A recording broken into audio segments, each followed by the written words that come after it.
Nothing the Walina, the Garagov the Walla. Network in Nika Wakayoko busy in Jeru. To book it easy, no man. Again, Sunny? Network in Nika Wakayo busy as in Jeru. To book it easy. Kulkula iti na villa vidira padu sitamulla tajara. No busy. Amma yona da waltan. Hello njara busy danjara. Hakkas miti baki. Harkol kasime. Barri tarkana ma eeggattu. Barri tarkana ma eeggattu nafa. Harra jalqabee waaqa sagaleedhaan gara keeruf. Luqaas boqonnaa 7.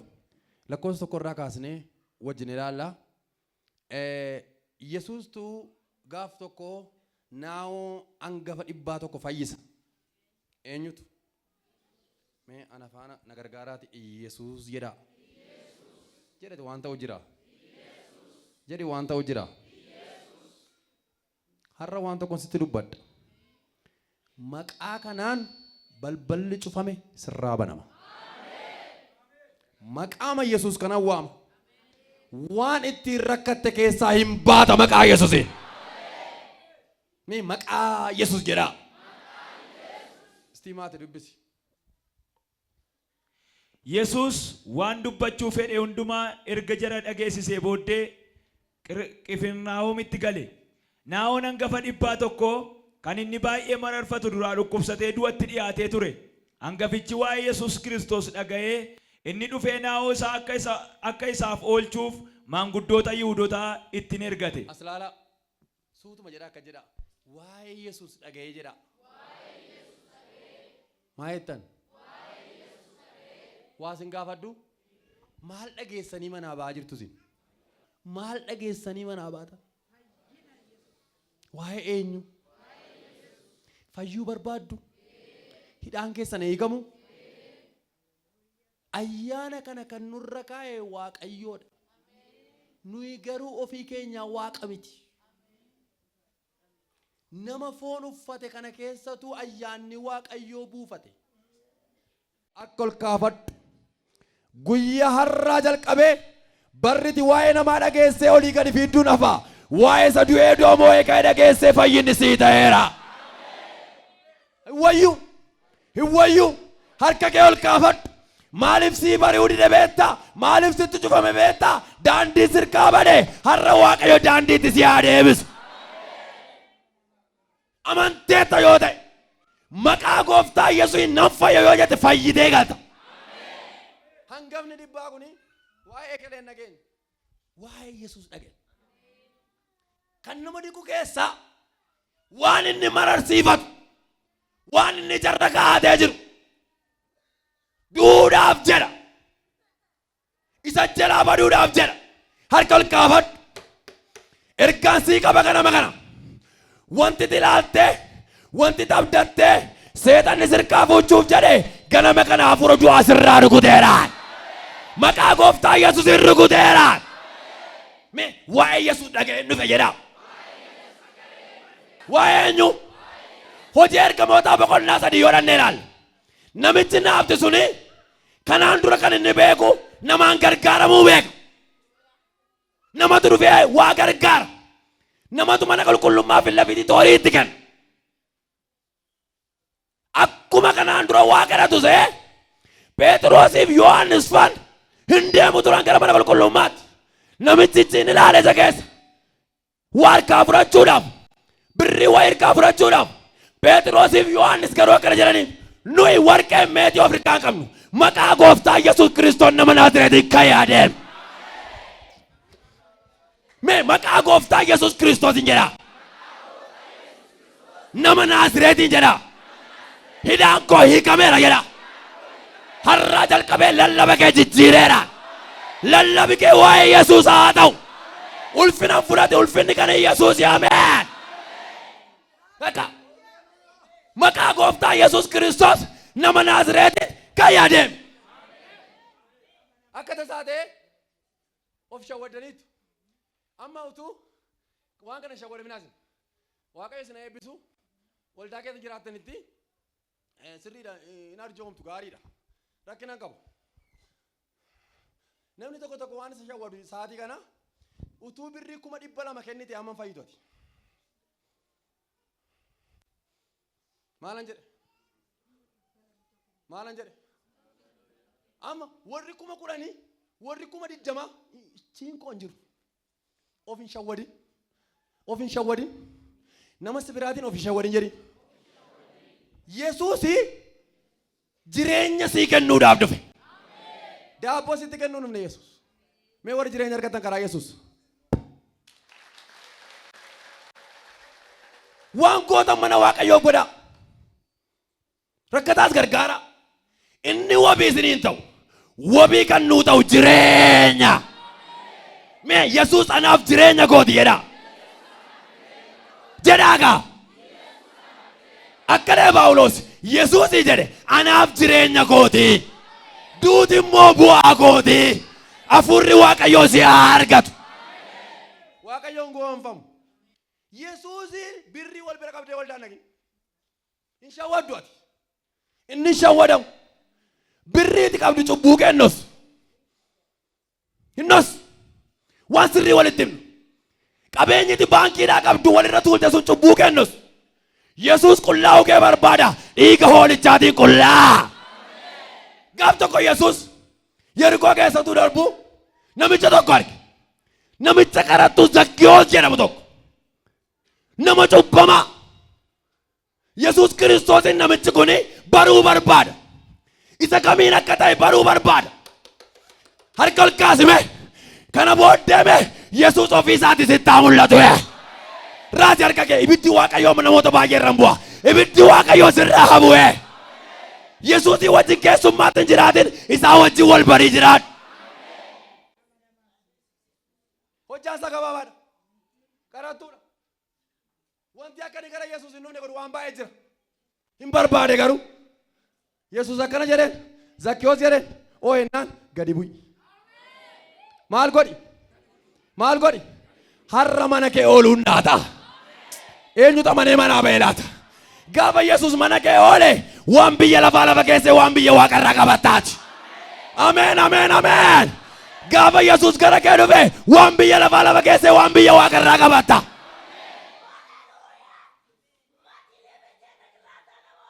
Ne isa oliin qabadha jedha. Isa booddee akkana jedhe Zakkiyoos. Ani jedhe gaafa Yesuus mana isaa seenu qabeenya koo jedhe isan kanaan dogoggoree walitti hammaareedhe ilaanan deebisan. Yesuus gaafa gara kee dhufe waan lafaa hin gattaa waan waaqarraa qabattaa.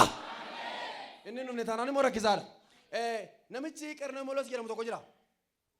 Hangafi ajajaan dhibbaa kuni waan nama dinqu jireenyuma isaa qajeelaadha. Ajajaan dhibbaati. Garuu duruma jireenya isaa keessa qajeelummaa jira. Hojii ergamootaa boqonnaa 10 lakkoofsa 2. Namichi kuni nama Waaqayyoon dadhabbii malee kadhatudha. Inni nama Waaqayyoo bule. Inni nama Waaqayyoo bule. Maatii isaa wajjinis Waaqayyoon kan sodaate ture. Namichi kun kan beektu maatii isaa guutummaa wajjin Waaqayyoon sodaata. Harka kee ol kaafadhu mee. Har'aa jalqabeeme sodaan Waaqayyoo mana kee haaseenu. Sodaan Waaqayyoo mana kee haaseenu. Sodaan Waaqayyoo mana kee haaseenu. Sodaan Waaqayyoo biiroo kee haaseenu. Sodaan Waaqayyoo mana kee haaseenu. Maaloo ameen. Warra Yihuudootaa keessaa dadhaboota kan turan baay'een gargaara. Namoota dadhaban hin gargaara. Maqaa gaarii nama qabuudha ishi. Yeroo hundumaattis dadhabbii malee Waaqayyoon hin kadhata ture. Asi gaanii dubbii qabu. Namichi kun maal godha beektu? Dadhabbii malee daame. Aniifati lafa rafnee hin kaanu. Namichichi kuni lafa hojii isaa ilaalaa isiniif ta'u. Dhugaa jiru hunduma jiru. Jiru macaafa qulqulluu keessa. Dadhabbii malee Waaqayyoon kadhata. Rileeshiniin isaa Waaqayyoodhaa wajjin. Anammoo wanti xiinxalee yaadu maal seetan? Sababiin hanga mindi na mucaan isaa kun fayyeefi namichi kun jalqabuma isaayyuu qajeelummaa keessa jira. Harka kee ol kaafadhu. Yesuus laphee kee ilaaleetu mana keetiin waan haaraa godha. Yesuus laphee kee ilaalee mana keetiin waan haaraa godha. Yesuus laphee kee ilaalee jireenya keetiin waan haaraa godha. Ishi. Gaaf tokko akka sa'aatii 9ffaatti mul'ata arge. Mul'atattis ergamaan Waaqayyoo tokko iddoo inni jiru dhufee yaa Qarmeloos jedhee itti dubbate. Dadhabbii malee Waaqayyoo kadhata. Maal kadhata? Gaaf tokko utuma Waaqayyoon kadhatuutu ergamaan Waaqayyoo gara isaa dhaqe. Akkasiif haa ta'u. utuu odeessituu hin taane, utuu nama amantuutu hin taane, utuu waaqayyoon kadhattu Waaqayyo dhufe sitti haa dubbatu. Waaqayyo ergaa siif haa ergu. Amma nagaan keenya maal mul'ata arguun barbaada, eebbifamuun barbaada jenna. Waaqayyoof yeroo laan yeroo baay'ee waan tokkoon fayyadama. Nama baay'ee naa dawwalu. Abeet hin jedhaan. Raajiidha miti eeyyee. Waaqayyo akkasii dhaga'u nan beeka. Ishii maal taferee naa kadhadhu. Ani immoo akkasan jedhaan jilbeenfadhu jedhaan. Hin jilbeenfatu. Sagalee naa baasa garootan jettu. Kadhadhu raawwadhu naa dawwalin jedhaan. Yeroo jilbeenfatu silkii koo immoo zachi godhee cufeeran. Yooma raajii abaluu sii kadhachuu baate iyyuu hin taa'amu. Kadhadhaa isiniif balbala rukutaa isiniif kan kadhatu hundumaa hin argata. Harka kee ol kaasime. Barriti silkii gurrarra keessee olii gadi fiiddu nafa. Waaqayyo kana booddee iyya kee haa dhaga'u. Humni kadhataa mana kee haa seenu. Humni kadhataa mana kee haa seenu. Sagalee naa baasin jedhi naa baaki. Ciistanii tokko miila samaa hidhaan ga'e sagalee baasedha. Inni argate immoo papa siin jedha. Xabaqaadha moo? Nama si biraatiin sagalee si bira jira jedhiin. Si keessa jira jedhiin.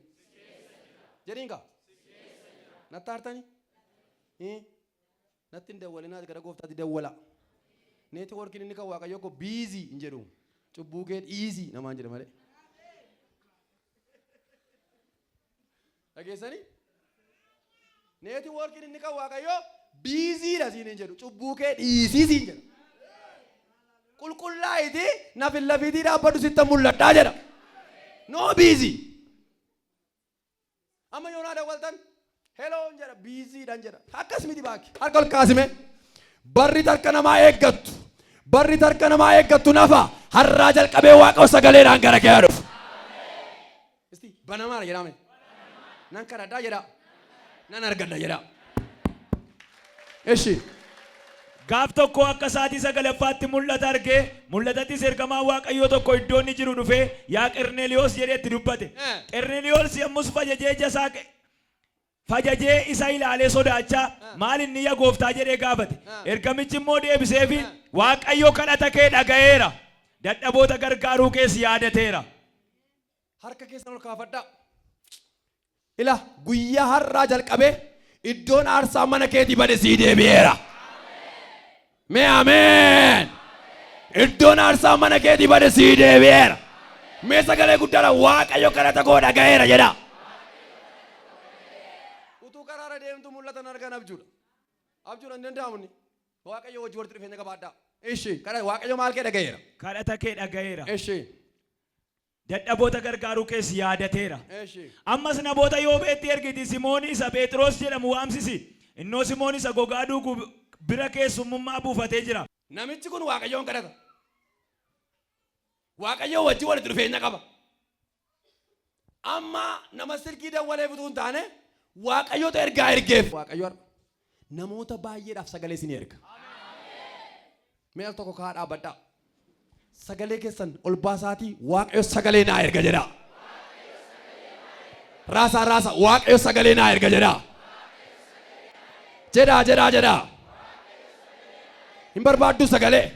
Harka kee ol kaasika. Waaqayyo ganama kana hidhaa kee haa hiiku. Hidhaa kee haa hiiku. Hidhaa kee haa hiiku. Noora ishimaati.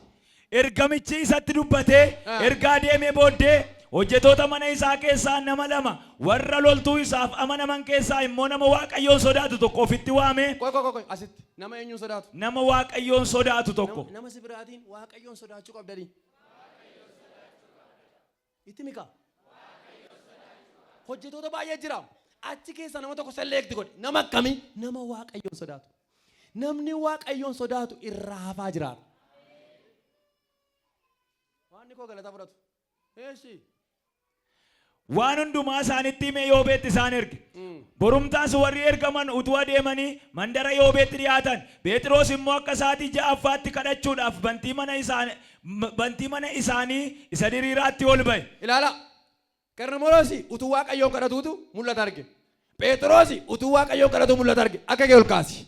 Har'aa jalqabee humni kadhataa mana keetii bade siif haa deebi'u.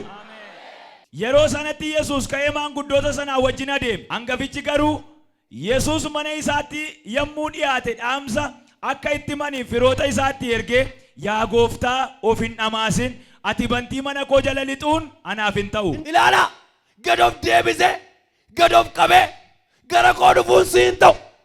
Utuu anaaf siitii harka keenya akka barbaanne jenna. Of hin dhamaasin. Yesuus eenyuun fayyisa?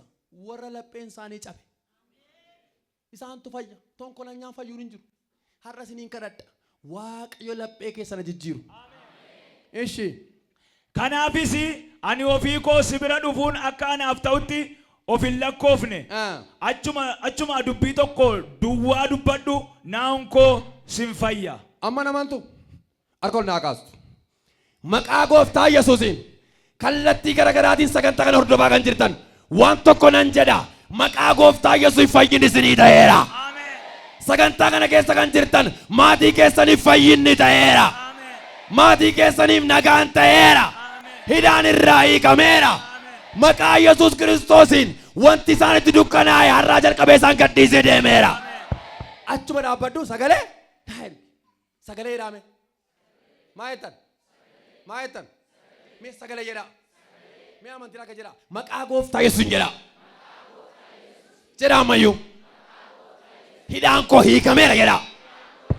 Isiniif haa ta'u maqaa Yesuusiin. Ameen. Eshi. Yesuus kana yommuu dhaga'e dinqifatee namoota isaa duukaa jiranitti galagalee ani Israa'el keessatti illee amantii guddaa akkasii gonkumaa hin argine jedheen. Warri ergamanis mana hangafichaatti yommuu deebi'an naayichi fayyee argame. Har'a yeroo asii baatan dhukkubsataan mana jiru fayyee sinaa eegu. Balballi cufame maqaa Yesuus irraa banamu. Humni kadhataa keessan bade isiniif haa deebi'u. Nagaan keessan isiniif haa deebi'u. Seexanni eebba keessan kan saame nagaa keessan kan saame har'aa jalqabee jireenya keessa irraa rukuteera. Noora asumaan lubbuu haaraan kotta. Har'a amanuu kan dhuftan. Har'a amanuu kan dhuftan lubbuu haaraan kotta. Dabarsaa.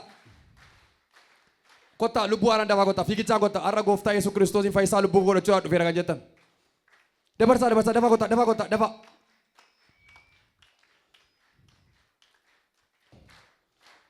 Kottaa fiigichaan. Gooftaadhaaf galata walirraa cinee laaddaa. Asiqaa. Harka keessa ol kaafadhaa. Waan an jedhu na duukaa jedha. Gooftaa Yesuus Kiristoos jedha. Har'aa jalqabee qulqulluu maqaa keetti amaneera. Si amanee sin kaadu. Seexana biyya lafaa kaadeera. Maqaa koo galmee jireenyaa irratti ati naa galmeessi. Waan naa galmeessiteef dhaaltu mootummaa kee waan na godhatteef sin galateeffadha.